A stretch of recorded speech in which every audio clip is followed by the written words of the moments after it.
A Bíblia Sagrada fala mais de 2000 vezes da volta de Cristo. Os próprios judeus tinham um dilema que está no Talmud para saber assim como virá o Messias. Ele virá montado humildemente num jumentinho, como diz o profeta Zacarias, ou virá nas nuvens, com poder e grande glória, como diz o profeta Daniel. E Jesus mostrou que, na verdade, não é uma situação de uma coisa ou outra, isso é um falso dilema. Ele vai vir de um jeito ou de outro, ele vem dos dois. Na primeira vinda, Jesus veio de maneira humilde, como o filho do carpinteiro, o próprio carpinteiro, ele, né? Sendo crucificado, sendo humilhado, entrando em Jerusalém montado num jumentinho para cumprir a profecia de Isaías e de Zacarias, mas ele voltará uma segunda vez para cumprir as profecias de Daniel em glória e majestade. Então essa segunda vinda de Cristo é o mais caro desejo da igreja cristã desde os seus primórdios. Se você pegar o apóstolo João, que escreveu os últimos livros do Novo Testamento, o Apocalipse e o Evangelho de João, ele termina o Apocalipse com uma nota: Amém, ora vem Senhor Jesus. Os cristãos primitivos, eles usavam uma expressão aramaica para se cumprimentar, que era Maranatá, Maranatá, o Senhor logo vem. Então isso fez parte dos primórdios da igreja cristã. Se você passar ali do período da morte de João, o último dos apóstolos, e entrar no período patrístico, pegando Papias, Atenágoras, Santo Irineu de Lyon, Justino Mártir, e todos que eu podia falar, até Tertuliano, até entrar na era constantiniana ali, depois Agostinho de Hipona, você vai ver que a volta de Jesus era o ardente desejo da igreja. Por isso que o credo cristão primitivo, aquele famoso recitado nas igrejas católicas, creio em Deus Pai Todo-Poderoso, Criador dos céus e da terra, etc. E no final ele termina: aquele que está sentado à direita de Deus Pai Todo-Poderoso, de onde há de vir a julgar os vivos e os mortos. Creio no Espírito Santo, na Santa Igreja Católica, na ressurreição da carne. Então veja bem, a ressurreição da carne faz parte desse movimento posterior à volta de Jesus. Na ressurreição da carne e na vida eterna. Amém. Ou seja, você tem a volta de Jesus, a ressurreição e a vida eterna. Nessa ordem. Chama a minha atenção também que as catacumbas de Roma, não sei se vocês já foram para a Itália alguma vez, lá tem as Não. catacumbas de Roma, que eram dos cristãos primitivos, que eles sepultavam seus entes queridos em túneis construídos embaixo de Roma. E nas lápides você tinha muito ali firme a esperança da volta de Jesus. Porém, no período constantiniano ali, quando começa a igreja bizantina, no quarto século, Santo Agostinho de Hipona, com uma percepção social muito grande, ele escreveu o livro A Cidade de Deus. Porque Santo Agostinho percebeu que, como a igreja agora estava ganhando muito poder, ela deixou de ser perseguida, a igreja dos mártires sofreu férias, ninguém era mais martirizado, porque Constantino, o imperador, se tornou cristão, agora a igreja tinha suas catedrais, as suas igrejas, suas basílicas, os seus santuários e tudo mais. A igreja agora, então, tirou férias do martírio, ela trocou as catacumbas pelos palácios. E nesse aspecto, a volta de Jesus, a tão aguardada volta de Jesus, tornou-se uma coisa assim, já não tão esperada, tão almejada, tão ansiada. Parece até que o reino já era aqui, a ponto de Agostinho ilustrar o pensamento de alguns que o reino milenar de Cristo já estava acontecendo com o reino da igreja, onde Agostinho então escreve o livro Civitate Dei, ou a Cidade de Deus, onde ele fala: o amor fundou duas cidades, a cidade de Deus e a cidade dos homens. E essa cidade de Deus, essa situação de o reino já está aqui, porque agora o mundo se tornou do nosso Senhor e do seu Cristo, a igreja não deixou de acreditar na volta de Jesus, mas tornou esse ensinamento algo secundário. E aí, adentrando toda a Idade Média, a volta de Jesus vai ficando cada vez menos Mais falada, longe, mais né? longe. Aí o juízo final, lá na frente, havia até um paradoxo assim, a pessoa quando morre já vai direto para o céu. Se ela vai direto para o céu, o que eu faço com aquele ensino empoeirado lá da segunda vinda de Cristo, com a ressurreição dos mortos? Se a ressurreição acontece logo que eu morro, já vou para o céu, para quê? Imagina, se você morreu, foi para o céu, para que a segunda vinda de Cristo, Sim. né? Aí, quando veio o período da Reforma Protestante, alguns reformadores, como Zwinglio, Lutero, Calvino, eles começam então a reavivar essa ideia da volta de Jesus, a expectativa da volta de Jesus. A bem da verdade, um pouco antes deles, vocês têm alguns movimentos apocalípticos já, como os cátaros albigenses. Dentro da igreja, você tem Manuel Lacunza, que era um sacerdote católico que começa a falar da segunda vinda de Cristo. Você tem outros, fugiu agora, Johann Bengel, na Alemanha, e começam agora a ressuscitar isso. Aí vem os movimentos revivalistas de John Wesley, uma igreja metodista, e no século XIX começam muitos desses movimentos nos Estados Unidos. Muitos agora, Jesus vai voltar, Jesus vai voltar, Jesus vai voltar, e muita gente apregoando a volta de Jesus. Houve até um movimento liderado por um homem chamado William Miller, ou Guilherme Miller em português. Ele era batista, e ele começou a pregar a volta de Jesus, juntamente com outros, e ele até marcou uma data para a volta de Jesus. Na verdade, mais de uma data. Ele marcou 1843, depois 1844. E mais de 1 milhão de pessoas de várias religiões, Conexão Cristã, luteranos, metodistas, católicos inclusive, se juntaram a Guilherme Miller na esperança da segunda vinda de Cristo. Um desses grupos, esses grupos tinham dois apelidos, grosso modo. O primeiro apelido, Milleritas, porque seguiam os ensinos de Guilherme Miller. O segundo apelido, Adventistas, porque a palavra adventus, em grego, em latim, significa a vinda do Senhor. Adventus, aquele que está por vir. Não confunda com o Advento, que é uma festa católica do Natal, que fala da vinda de Cristo. Advento tem, então, no calendário eclesiástico, tem Advento. Ali o Adventist, que eles usavam em inglês, é falar, esses são aqueles que estão esperando a volta de Jesus. Teve a data de 1844, Jesus não veio, foi uma decepção muito grande. E aí esse grupo se desfez, cada um voltaram para as suas igrejas, outros continuaram marcando novas datas. E um desses grupos começou a tentar entender o que está acontecendo. Vamos reunir, já que a gente está aqui. Miller estava errado, mas será que estava tudo errado? E esse grupo que começa a estudar vai formar o núcleo daquela igreja que hoje eu faço parte, chamada Adventista do Sétimo Dia. Tá certo? E em síntese, agora que eu fiz toda essa historiografia, a doutrina da segunda vinda de Cristo não é exclusiva dos adventistas. Eu falei que o catolicismo tem no seu credo, os batistas creem na segunda vinda de Cristo, os metodistas, testemunhos de Jeová, todos. Agora, como Jesus voltará é que muda. Por exemplo, até a época da Bíblia de Scofield, a crença majoritária dos cristãos era que Jesus virá em glória e majestade no céu com seus anjos. Será um evento que será visto em todo o mundo de uma só vez. Será um movimento em que aqueles que estão preparados vão receber a vida eterna, os que não tiverem vão receber a condenação, e Jesus virá com os anjos, e os mortos em Cristo vão ressuscitar. Isso era normal. Só que a partir de Darby, um pregador evangélico, e depois a popularização da Bíblia de Scofield, houve uma mudança no entendimento da volta de Jesus para um grupo, que começou com Darby. Essa mudança é o seguinte: não, na verdade, a volta de Jesus não será um evento visível e glorioso. Será um evento secreto. Rapture, como diz em inglês, o arrebatamento. A igreja vai ser arrebatada e ela vai encontrar com Cristo nas nuvens para ela não passar aqui durante o período do anticristo. Aí criou-se toda uma ideia do anticristo, do arrebatamento da igreja, e essa ideia se popularizou, especialmente nas igrejas evangélicas. Aí veio o Tim LaHaye, que populariza ainda mais isso com o livro Deixados para Trás, que virou até filme, estrelado por Nicolas Cage. E hoje uma boa parte dos evangélicos acreditam no arrebatamento da igreja, arrebatamento secreto. Aí até eu lembro que a igreja, embora ela seja neopentecostal, ela não é bem evangélica, a Igreja Universal do Reino de Deus, durante um tempo ela colocava uns adesivos no carro assim: cuidado, em caso de arrebatamento, esse automóvel poderá perder o seu controle, né? Porque você está dirigindo ali, Deus te arrebata, o carro vai bater. Só que, em que pese esse ensino, há muitas outras igrejas que ainda têm um entendimento mais antigo. antigo e tradicional, que Jesus virá nas nuvens com poder e grande glória e não o arrebatamento secreto da igreja. Há muitas igrejas batistas que pensam assim, alguns ramos, né, porque há várias batistas, a igreja luterana, assim, e outras que eu poderia citar, wesleyana, metodista.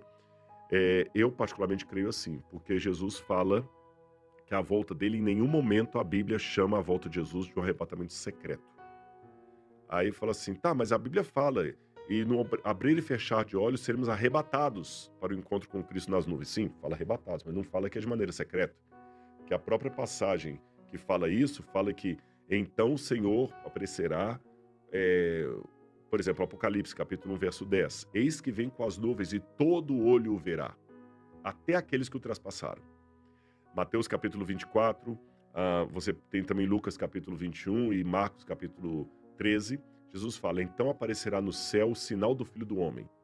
Todos os povos da terra se lamentarão e verão o Filho do Homem vindo nas nuvens com poder e grande glória. Todos os povos se lamentarão. E outras passagens mais que eu podia citar. Então, em nenhum canto da Bíblia dá a entender que Jesus voltará de maneira secreta. Que só mas a Bíblia fala que ele voltará como um ladrão. Ali, quando fala que ele voltará como um ladrão, significa que será num momento inesperado e não de maneira escondida. Mas eu também tenho que admitir que tem muita gente sincera a Deus que entende que é um arrebatamento secreto. Eu estou apresentando aqui que eu não vejo isso na Bíblia, mas respeito os que têm essa visão. Agora, de um modo ou de outro, eu acho que a conclusão dessa resposta é a seguinte: que nós, como cristãos, queiramos realmente que ele venha. Claro, com certeza, Sabe? seria Queiramos maravilhoso. de verdade mesmo e nos preparemos para esse dia. Aí que eu tenho uma outra preocupação, que aí a minha muito respeitosa preocupação com a teologia da prosperidade. Se eu é aquela questão do compasso. Se eu enfatizo demais a riqueza nesse mundo, porque tem a romantização da pobreza, que nós já É criticamos aqui, ruim, mas exato. tem a romantização da riqueza também. As pessoas pensam que a riqueza é o Instagram. Você entendeu? O Instagram, é o perfume daqui, aquilo Uma ali, é que a viagem. viagem, tudo e Relógio. tal. Cuidado com a romantização disso também. Então, acho que os dois extremos são perigosos. Aliás, extremismo é um lado da verdade que ficou pobre, que ficou louco. Você entendeu? Cuidado com isso e cuidado para não tornar o paraíso já aqui. A ponto que você tá tão feliz com o que você tem, com o que você conquistou e todo dia tá conquistando, sabe? Deus, eu tenho tantas bênçãos. Essa música pode ser cantada de uma maneira ortodoxa ou de uma maneira herética. Uhum. Ela pode ser cantada de uma maneira ortodoxa, quando eu cantar assim, Deus, eu tenho tantas bênçãos, quando eu estou louvando a Deus pelas bênçãos que tenho, testemunhando para os outros do Deus que eu tenho e abençoando os outros com a minha bênção. Aí ela tá cantada certa. Agora, quando Deus, eu tenho tantas bênçãos, eu sou filhinho queridinho de Deus, porque eu tenho, você não tem. Aí parece o Kiko do Chaves. Sim, Eu tenho uma bola, você não tem, exato. sabe? Porque minha família é estruturada, você é divorciada, viu? Eu sou de Deus, você É não é. horrível, Eu horrível. tenho fé, você não tem, viu? Eu fui para Las Vegas, você não foi. Eu fui para Disney com os meus filhos, você não foi, porque você não tem a fé que eu tenho. E aí a heresia maior dessa música vai ser quando, além de ser cantada com esse espírito, ela fala assim: Deus, eu tenho tantas bênçãos, cabanão, mundão. Porque o paraíso já está aqui. Para que volta de Jesus? Sabe? Eu amo e é um tripé. Você tem que crer, amar e apressar a segunda vinda de Cristo. Crer, amar e apressar. Ansiar por aquele dia. Mas e se Jesus voltasse hoje, no cenário que a gente vive, né? Muitas coisas se modificam ano após ano. Como é que você acha que as pessoas reagiriam a essa volta? Da mesma maneira que elas vão reagir quando ele vier. Não vai ter diferença. Porque o mundo vai estar caótico quando ele vier. E haverá diferentes reações das pessoas já previstas na Bíblia. Então, que ele volte agora, daqui a 10, 15, 20 anos, as reações serão as mesmas que já estão ali preditas. Primeira reação, que eu espero que nós aqui, todo mundo que está assistindo a gente, esteja com essa reação. Esse é o nosso Deus, a quem nós esperávamos, e Ele nos salvará. A Bíblia diz que alguns vão olhar para o céu e falar assim, esse é o Deus em que nós aguardávamos, e Ele nos salvará. Você entendeu? Vai ser aquele alívio, aquela alegria. Você está falando da Maria Alice aí, você está lá, que linda, lá é Jesus, olha lá. E ela olhando e sabe, alguns vão pular, outros vão saltitar, outros vão chorar, outros vão começar a gritar, cantar aleluia. Mas é uma alegria que não tem como descrever. Segunda reação. Alguns, Apocalipse capítulo 5 e 6, capítulo 6, está no capítulo 6, nos selos ali, fala que alguns vão olhar para as montanhas e falar assim, caí sobre nós.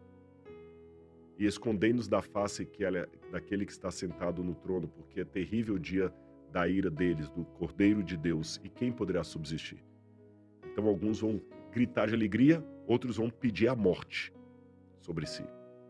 Um terceiro grupo vai ser audacioso, petulante. Senhor, em teu nome nós operamos milagres, operamos curas. Note que eles são diferentes do segundo grupo. O segundo grupo já sabe que está perdido e vai pedir a morte, para não sofrer a ira. O segundo grupo vai manter, mesmo diante desse dia, a arrogância espiritual que talvez já mantém hoje. Peraí, mas em teu nome eu operei Terceiro curas? grupo. O terceiro Ah, grupo, Eu operei milagres? Eu fiz curas?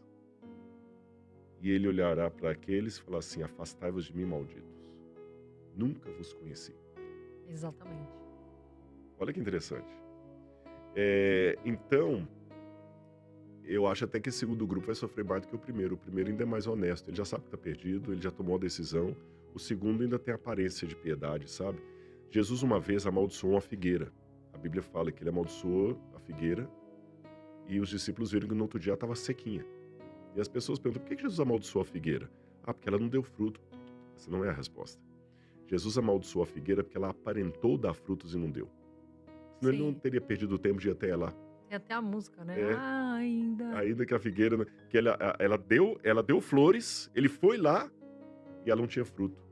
Então, haverá esse terceiro grupo aí, que é justamente o grupo dos religiosos hipócritas, que eles são tão hipócritas, eles estão tão cauterizados na fé hipócrita deles, que eles chegam ao ponto de pensar que eles podem tirar satisfação com Deus e reclamar como se estivesse com o Procon. Isso aí aconteceu comigo, você não sabe. Eu tenho essa história aí que eu briguei com Deus, mas depois eu vi que não dava certo. Eu tive um ano que eu não estava muito legal, tive uma depressão, enfim. E eu ainda tenho, né? Ainda sofro alguns. Eu sou bipolar, né? Então eu tenho dias que eu tô muito bem Sim, e tem dias que eu os tô mais. resquícios. Exatamente. E aí, nesse período, eu tava meio depressiva tal. E aí, fiquei triste. Aí eu falei, não, agora eu vou voltar pros esportes. E aí, no mesmo período, eu tive uma como chama, André? Puxa, o músculo? Um estiramento? Um estiramento na Aham. panturrilha. E eu tinha voltado, fazia 2 dias. E aí depois eu voltei, eu falei, bom, vou tratar 1 mês. E depois eu fui jogar de novo e tive apendicite. Aí eu falei, Deus, você tá de brincadeira comigo, né? Você tá querendo arrumar briga comigo, né? Tô brigada com você. Tamo de mal.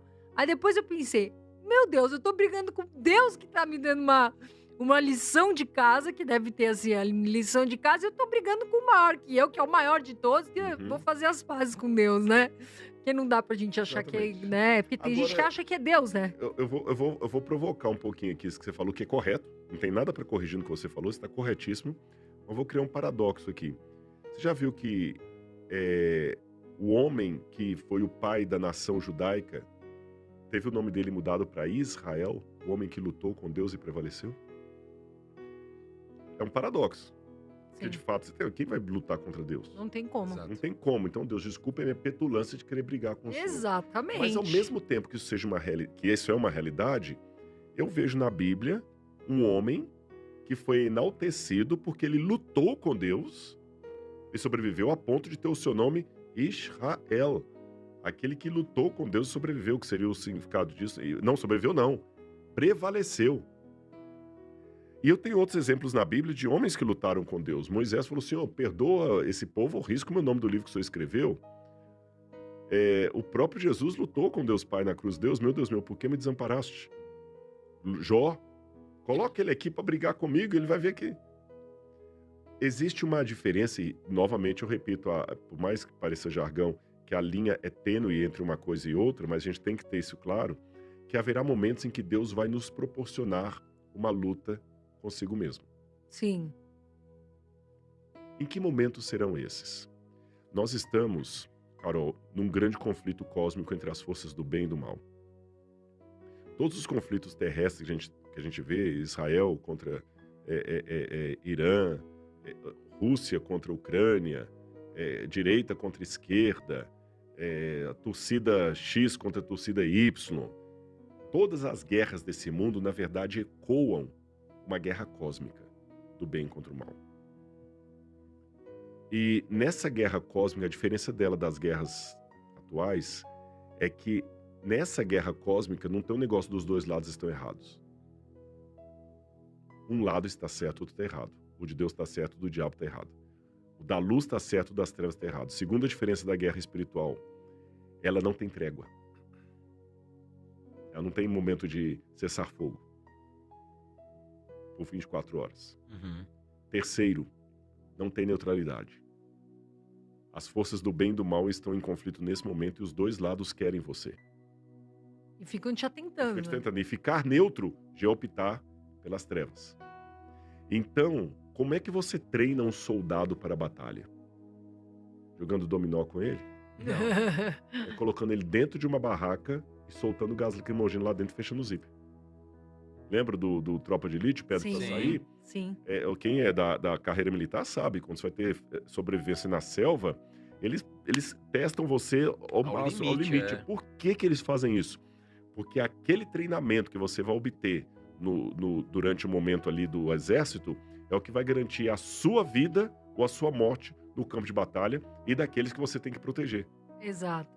Então, Deus também, como um bom general, ele nos treina, nos testa.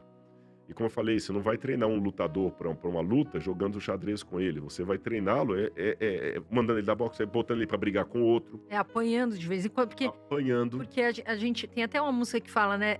Você pode ser provado para ser aprovado. Exatamente. Né? Então você tem que provar também para ser aprovado, né? Então haverá momentos que Deus, como veio lutar com Jacó, ele vai lutar com você, como treinador do Rock Balboa, né? E ele vai deslocar a sua coxa, igual ele fez, para você sair sequelado, machucado.